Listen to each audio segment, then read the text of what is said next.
আসসালামু আলাইকুম সুপ্রিয় শিক্ষার্থীবৃন্দ, আশা করি তোমরা সবাই ভালো আছো। আমরা আজকে আলোচনা করব পদার্থবিজ্ঞান দ্বিতীয় পত্রের আধুনিক পদার্থবিজ্ঞান থেকে। আধুনিক পদার্থবিজ্ঞান থেকে আজকে আমাদের আলোচ্য বিষয় হচ্ছে আইনস্টাইনের আপেক্ষিকতা তত্ত্ব। আইনস্টাইনের আপেক্ষিকতা তত্ত্ব এই অধ্যায়টা অন্যান্য অধ্যায় থেকে একেবারে সম্পূর্ণ পৃথক এবং এর আলোচনাটা একটু ভিন্ন। তোমাদেরকে একটু ভালো করে মনোযোগ সহকারে এগুলো শুনতে হবে। আমরা জানি আইনস্টাইন বললেন যে চিরায়িত বলবিজ্ঞানের মতে বা চিরায়িত বলবিজ্ঞান অনুসারে স্থান কাল ভর এরা হচ্ছে কি ধ্রুবক। চিরায়িত বলবিজ্ঞান অনুসারে চিরায়িত বল বিজ্ঞানের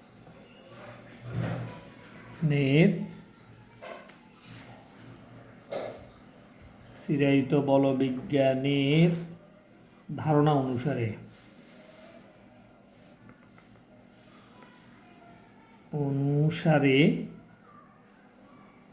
স্থান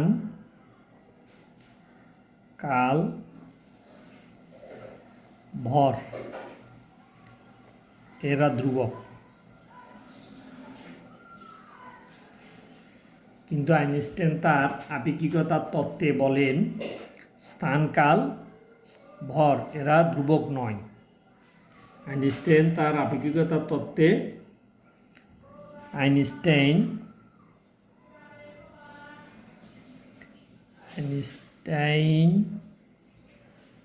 চিরায়িত বলবিজ্ঞানের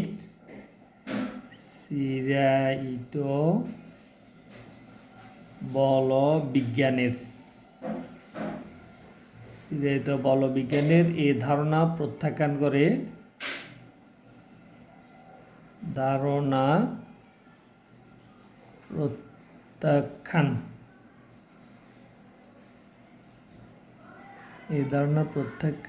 করে বলেন স্থান কাল ভর এরা পরম ধ্রুবক নয়। স্থান কাল ভর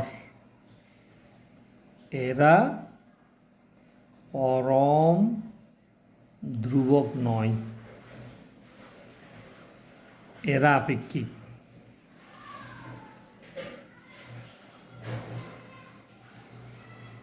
এটা হচ্ছে কি আপেক্ষিক। একে আইনস্টাইনের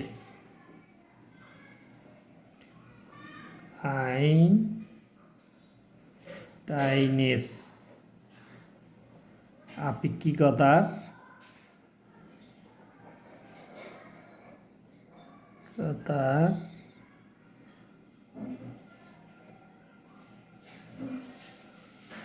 তত্ত্ব।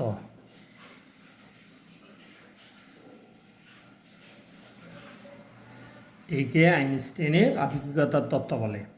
তা আইনস্টাইনের এই ধারণা আমরা আপেক্ষিকতার তত্ত্ব, আইনস্টাইন আপেক্ষিকতার তত্ত্বকে দুটি ভাগে ভাগ করেন।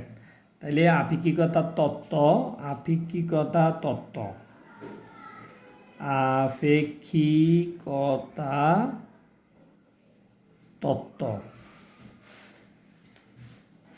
দুটি ভাগে বিভক্ত।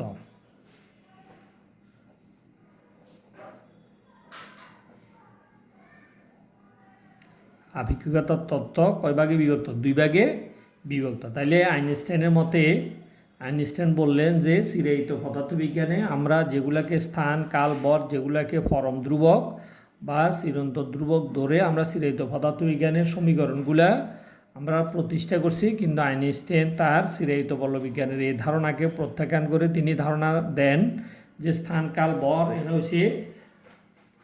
এরা পরম ধ্রুবক, স্থান কাল ভর এরা পরম ধ্রুবক নয়।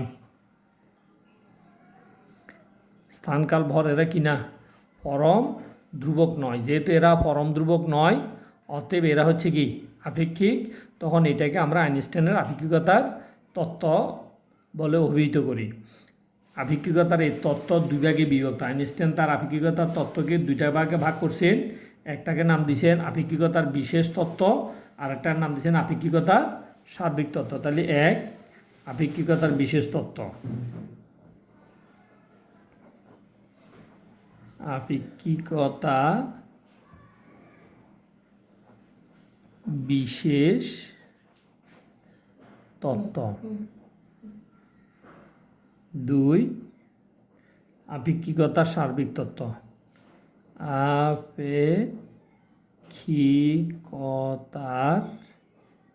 সার্বিক তত্ত্ব। সার্বিক তত্ত্ব। তাইলে আমরা এখানে আইনস্টাইনের আপেক্ষিকতার এই বিশেষ তত্ত্ব এবং আপেক্ষিকতার সার্বিক তত্ত্ব নিয়ে আমরা আলোচনা করব।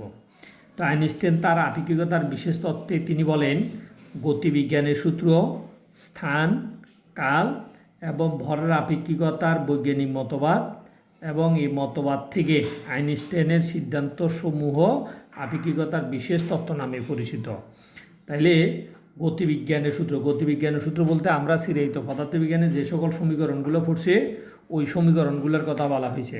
তাহলে আপেক্ষিকতার বিশেষ তত্ত্ব, আপেক্ষিকতার বিশেষ তত্ত্ব, বিশেষ তত্ত্ব। তাহলে গতিবিজ্ঞানের সূত্র, গতিবিজ্ঞানের সূত্র, স্থান কাল এবং ভরের আপেক্ষিকতার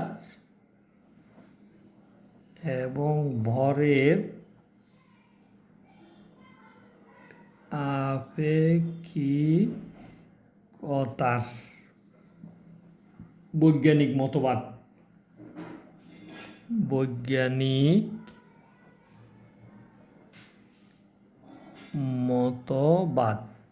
এবং এ মতবাদ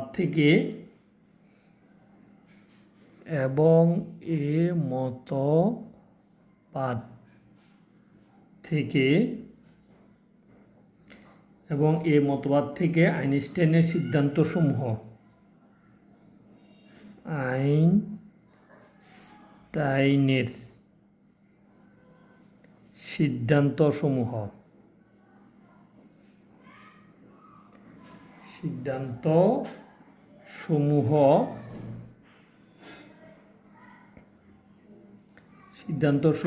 আপেক্ষিকতার বিশেষ তত্ত্ব নামে পরিচিত। আপেক্ষিকতার বিশেষ তত্ত্ব নামে পরিচিত।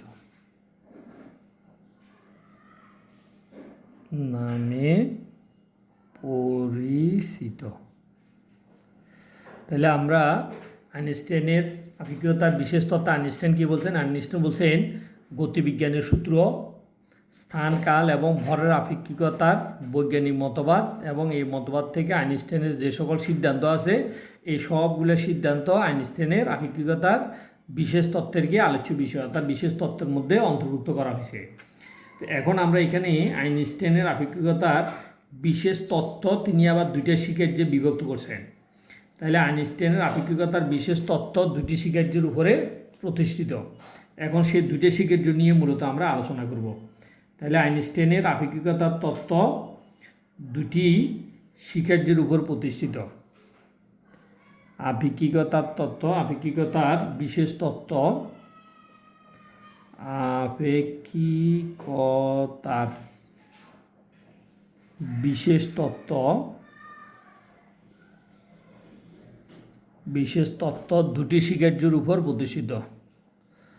দুটি শিক্ষার্যের উপর প্রতিষ্ঠিত।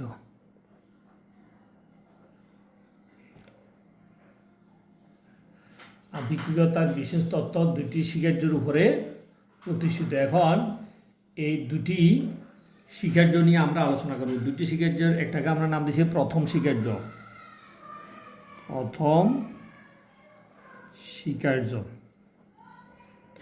তাহলে এখন আমরা প্রথম শিকার্যে বিবৃতি দিব। প্রথম শিকার্য বলছেন আইনস্টাইন সকল জড় প্রসঙ্গ কাঠামোতে পদার্থবিজ্ঞানের সূত্রগুলোর গাণিতিক রূপ একই থাকে। সকল জড় প্রসঙ্গ কাঠামোতে, সকল জড় প্রসঙ্গ কাঠামোতে,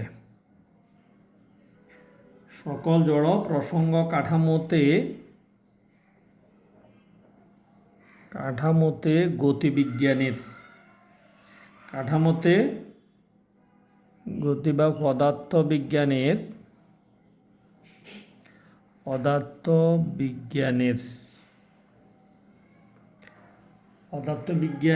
সূত্রগুলোর গাণিতিক রূপ একই থাকে। পদার্থবিজ্ঞানের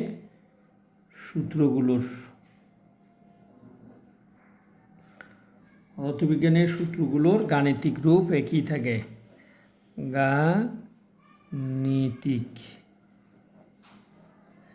গাণিতিক রূপ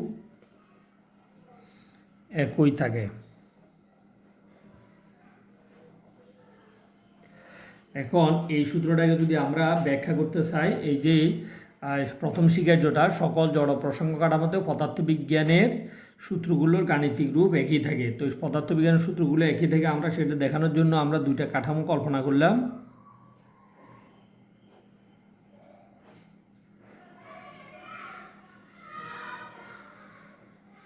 এটাকে আমরা নাম দিলাম এস কাঠামো, আর এটাকে নাম দিলাম আমরা এস প্রাইম কাঠামো।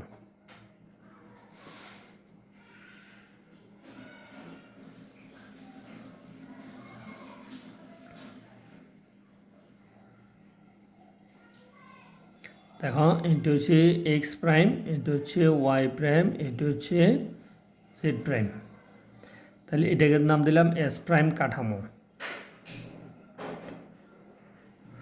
তাহলে আইনস্টাইন তার আপেক্ষিকতার বিশেষ তত্ত্বের প্রথম শিকার্য বললেন সকল জড় প্রসঙ্গ কাঠামোতে পদার্থবিজ্ঞানের সূত্রগুলোর গাণিতিক রূপ একই থাকে। যেমন এস কাঠামোতে কোনো একটা সূত্রের গাণিতিক রূপ যা থাকবে, এস প্রাইম কাঠামোতেও গাণিতিক রূপ একই থাকবে, অর্থাৎ গাণিতিক রূপে কোনো পরিবর্তন হবে না। তো এখন আমরা বললাম যে এস প্রাইম কাঠামোটা এস কাঠামোর সাপেক্ষে বি ধ্রুববেগে, এই বি ধ্রুববেগে এক্স অক্ষের ধনাত্মক দিকে গতিশীল। তাহলে এস কাঠামোতে নিউটনের গতির দ্বিতীয় সূত্রের গাণিতিক রূপ যদি আমরা বলি, তাহলে এফ সমান হচ্ছে কত, এম এ। এস কাঠামোতে নিউটনের গতির দ্বিতীয় সূত্রের গাণিতিক রূপ হচ্ছে কত, এম এ। ঠিক এস প্রাইম কাঠামোতেও নিউটনের দ্বিতীয় সূত্রের গাণিতিক রূপ হবে এফ প্রাইম সমান সমান এম প্রাইম এ প্রাইম। তাহলে দেখা যাচ্ছে যে আপেক্ষিকতার বিশেষ তত্ত্বের প্রথম শিকার্যে চিরায়িত বলবিজ্ঞানের সূত্রগুলোকে অন্তর্ভুক্ত করে নেওয়া হয়েছে। অর্থাৎ প্রথম শিকার্য মতে চিরায়িত বলবিজ্ঞানের সূত্রগুলো হচ্ছে কি পরম। এই সূত্রগুলোর সার্বজনীন এবং সকল জড় কাঠামোর বা সকল প্রসঙ্গ কাঠামোর পর্যবেক্ষকের নিকট এই সূত্রগুলোর রূপের কোনো পরিবর্তন হবে না।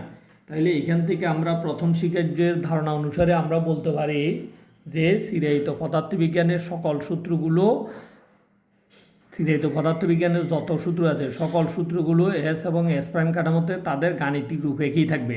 যেমন এখানে আমরা দেখাইছি যে নিউটনের গতির দ্বিতীয় সূত্র, এস কাঠামোতে নিউটনের গতির দ্বিতীয় সূত্রের রূপ F equal to M A, এই রূপটা যাই আছে এস প্রাইম কাঠামোতেও নিউটনের গতির দ্বিতীয় সূত্রের রূপ একই রকম আছে। ওখানে আমরা এস প্রাইম কাঠামোতে এফ প্রাইম সমান এম প্রাইম এ প্রাইম। তার মানে এখান থেকে আমরা যেটা বুঝি সেটা হচ্ছে সকল জড় প্রসঙ্গ কাঠামোতে পদার্থবিজ্ঞানের সূত্রগুলোর গাণিতিক রূপের কোনো পরিবর্তন হয় না। এটি হচ্ছে আইনস্টাইনের আপেক্ষিকতার বিশেষ তত্ত্ব। এরপরে ক্লাসে আমরা আইনস্টাইনের আপেক্ষিকতার সার্বিক তত্ত্ব এবং সার্বিক তত্ত্বের বিষয়বস্তু নিয়ে আমরা আলোচনা করব। ধন্যবাদ সবাইকে, খুদা হাফেজ।